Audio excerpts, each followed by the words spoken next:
Welcome to Inside the Issues. My name is Amrit Singh. It's Monday. We're still in a government shutdown. The Dodgers won the World Series, and tomorrow it's a special election in California. Prop 50 is what we're talking about, a measure that would redistrict California's congressional maps. It would pause the state's independent redistricting commission for at least 3 election cycles. 3 is what's written into the law. Republicans say it'll likely be more than that. Democrats say no, it's written in the law. In a little more than 24 hours, we'll be getting the first batches of tallied votes from this special election. They'll be coming to our newsroom. We'll be reporting them to you throughout the course of tonight and, of course, in tomorrow's special election coverage as well. Now, today, advocates for Prop 50 held their final campaign events in support of the measure. And speaking in his hometown of San Francisco, Governor Gavin Newsom, the face of the Yes on 50 campaign, framed the pro side as a vote against President Donald Trump. Prop 50 is not about drawing lines on a map.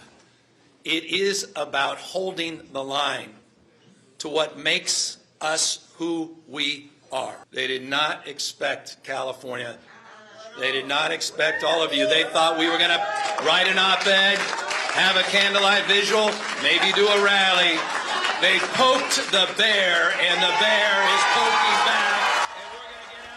Well, the bear got poked, as Governor Gavin Newsom says, and it's cost a lot of money for the state, and a lot of money has been raised by the yes side and to some degree the no side, though the yes side has raised more. Republican Congress members targeted by Prop 50 are arguing that the fighting fire with fire ultimately will lead to more unequal representation. According to recent polls, a majority of California voters do appear to support Prop 50. There's a lot of factors to break down the race, including the margin of votes and how this election may impact Governor Newsom's political aspirations. Chase Beach starts us off with a look at how California's Latino voters will play a role in the election. Last push text to join us to phone bank. Every second between now and when polls close tomorrow counts for Emiliana Guerreca.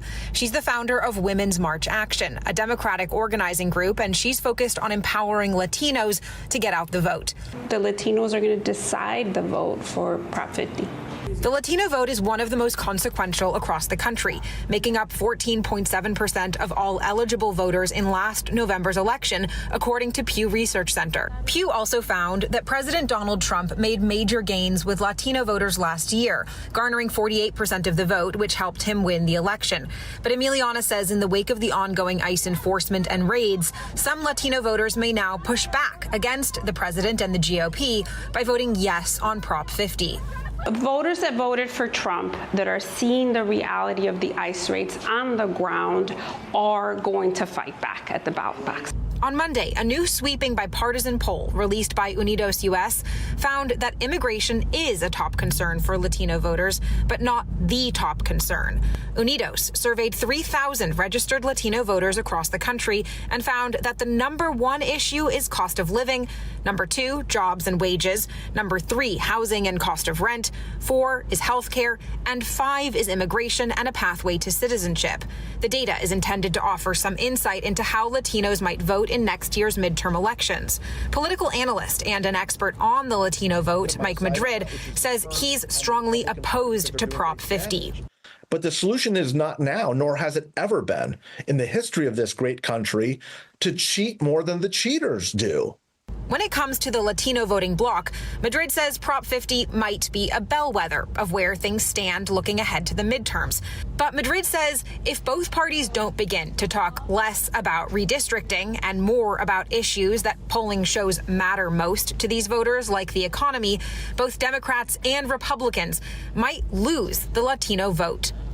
My bigger fear here is that not just that it's going to, swing back and forth because both parties are alienating it, which is what is happening.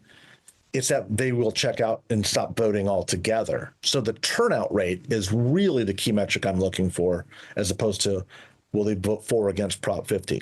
That's what Emiliana is focused on, too. She says she hopes in this week's election and heading into the midterms, politicians on both sides of the aisle prioritize her community. To Democrats and Republicans, it is about don't take our vote for granted. Do not take Latinos for granted. The Latino vote, crucial for politicians across the country. And it's interesting as we hear Chase reporting about this notion of community. Communities of interest is written into the state constitution. That's the thing you really can't break up with these districts. How you define that is a question, and it's a question for the map makers, potentially questions for the Democrats and Republicans, and potentially lawsuits on the other side of Prop 50, depending on how it all goes. Much to break down, much to discuss. Let's bring in someone who's covered all of this. It is Politico senior reporter Melanie Mason. Melanie, thanks. We're in game time now. It's time to talk about it on the eve. How does someone like you get ready for what I know is going to be a big day for you tomorrow? Hydrating. Yes. Carbo loading. It's like a marathon, yes. honestly. Yeah. I think Election about it like night will be a long night. So yes, you do almost have to think of it like an athletic event. It's true, and it's interesting. I think about Michael Scott eating like pasta Alfredo for carbo loading when you say that. But there is, we're all watching it, but it's just this one issue. And so it makes it interesting watching, also interesting to pull apart at it. Where are we right now in the state of the campaign as we head into Election Day? Well, it's funny because it is about one issue. It's just one issue on the ballot, and that's about these new congressional maps that voters can approve.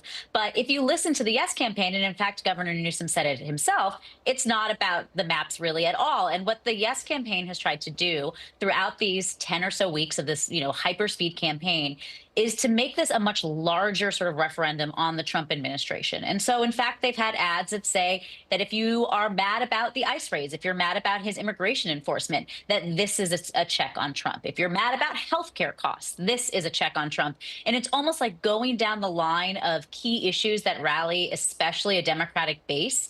And that is how they really tried to galvanize who they see as their key voters, which is the anti-Trump vote.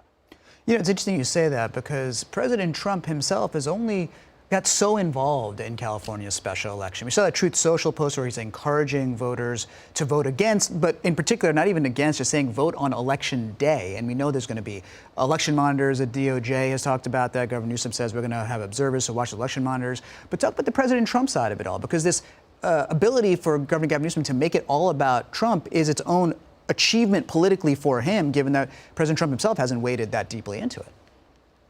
And I think there is some strategy there on behalf of, of the president and also the Republicans, right? They didn't want Trump to be overtly involved because then that would play into the Democratic argument. And again, in a state where Donald Trump lost by nearly 20 points to Kamala Harris last year, the math just doesn't math for them in that sense. But where we didn't really see Trump get involved is more quietly on the money side. And I think that there was an expectation that this was going to be a fairly evenly matched fight and a very expensive fight between the yes and the no side.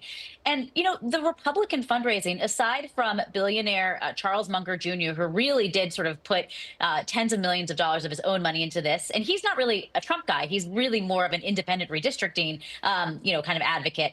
We really have not seen the Republican money spigot turn on. And look, if President Trump wanted to communicate to his supporters, whether that's grassroots supporters or, larger donors, that this was a priority of his, he could have done that, and he could have done it quietly, and we would have seen that money flow in, and we just haven't.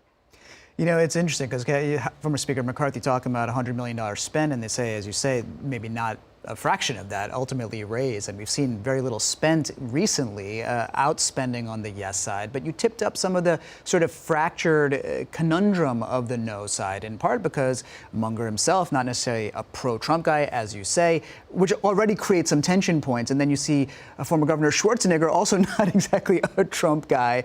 And he also didn't really get out that much to protect his own baby of the Independent Redistricting Commission, which he sort of ushered through in 08 and 10, along with Munger. That's right. I think we were anticipating, in some ways, a battle of the titans between Newsom and Schwarzenegger, and that really never materialized. To plug Politico for a second, my colleague Will McCarthy has a great story up just today, or I believe it was over the weekend, about how there was all this anticipation that the governor was going to get involved, and we just didn't see that. Now, he did give some interviews, and he did make an appearance at USC, where the No campaign happened to be there and happened to have cameras, and then happened to put his ad use that in an ad. But interestingly enough, even that ad was not their go-to. That wasn't the ad that they spent the most money on. And so while I think Schwarzenegger was the most recognizable name that was, on the no side, he certainly did not throw himself wholeheartedly into this race. And I think the contrast between him and Newsom, who just has been, touting this thing tirelessly and has been, on every influencer podcast or video show that you can imagine talking about this, not to mention mainstream media. The contrast is very stark. Your colleague's piece, I'm looking at it now, the subhead says, a question for you. I mean, why hasn't Schwarzenegger done more to defend it, given that it's his baby? He hasn't been out there very much, as you say. And even Munger not spending a lot of money on that ad featuring him. What is the Schwarzenegger aura and force field then with all this?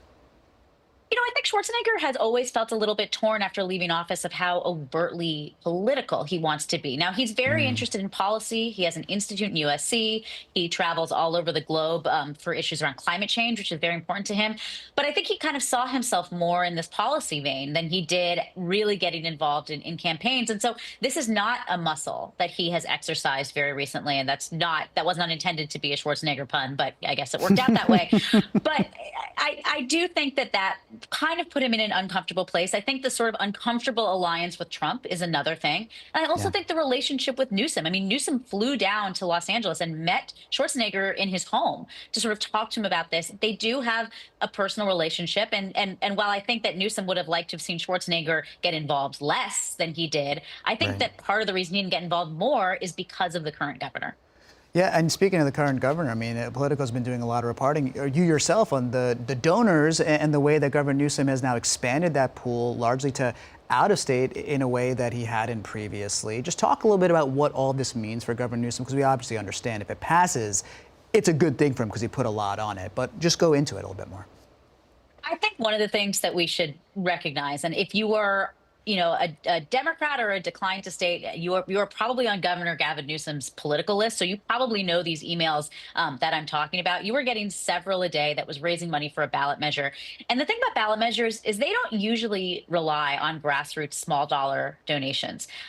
This time, Newsom raised nearly $40 million in grassroots small dollar donations. That just doesn't happen in ballot measures. Now, to be clear, he raised more than $114 million, and a lot of that was from gigantic checks, a $10 million check from George Soros' foundation, for example.